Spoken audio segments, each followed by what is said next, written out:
오늘 아주경제 오피니언 면에서는 먼저 이재호 동신대 교수의 보수, 작은 정부와 감세를 말할 용기가 있는가라는 제목의 칼럼을 소개합니다. 대한민국 정부 수립 70년 보수는 동료북이 됐다고 필자는 지적합니다. 필자는 보수가 이런 대접을 받는 데는 스스로 자초한 면도 있다고 합니다.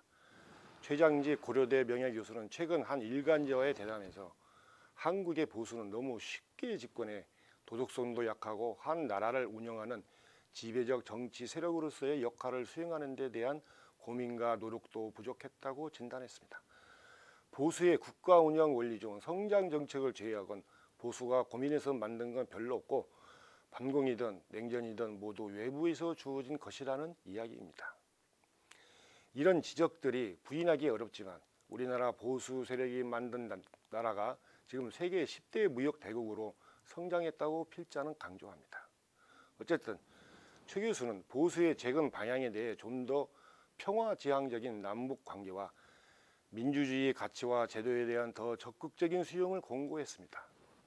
그의 처방은 김진현 세계평화포럼 이사장의 처방과는 결이 다릅니다.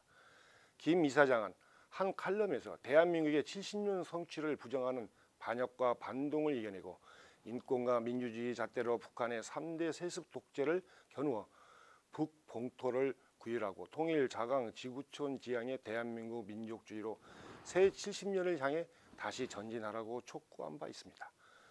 보수의 몰락에 대한 질책과 진단은 넘쳐나지만 처방이 없는 현실에서 이 두 사람의 견해와 언명은 값지고 소중합니다.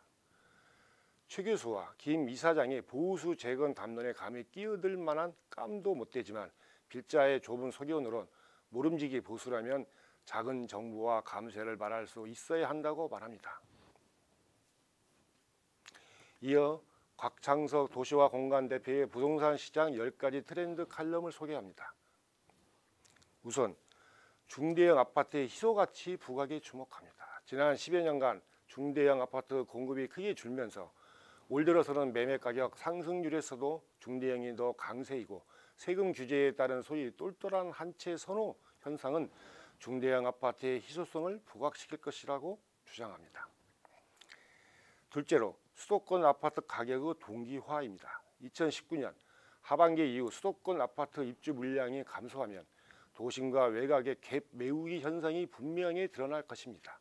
셋째로 원룸과 도시형 생활주택의 몰락입니다. 넷째는 신도시의 부활입니다. 2011년 이후 신규 택지 공급이 거의 끊어져 있어 향후 교통이 나쁘지 않은 신도시나 택지 개발 지구의 희소성이 부각될 전망입니다. 다섯째는 지방과 수도권 집값 양극화 현상입니다. 2009년부터 2016년까지 지방의 집값이 올랐다면 2015년 이후 수도권 상승장이 시작됐다는 지적입니다. 여섯째는 각종 규제로 매물량과 거래량의 감소를 지적할 수 있습니다. 일곱째는 전세가율의 추세적 하락입니다. 향후 5, 6년간은 전세가율이 지속적으로 하락할 가능성이 높아 보입니다. 여덟째는 역세권 개념의 확장입니다. 중요한 것은 거리가 아니고 시간과 비용입니다. 아홉째는 지하 상권의 부상입니다. 3월 인터넷 시대를 맞아 상권의 양극화가 예상됩니다.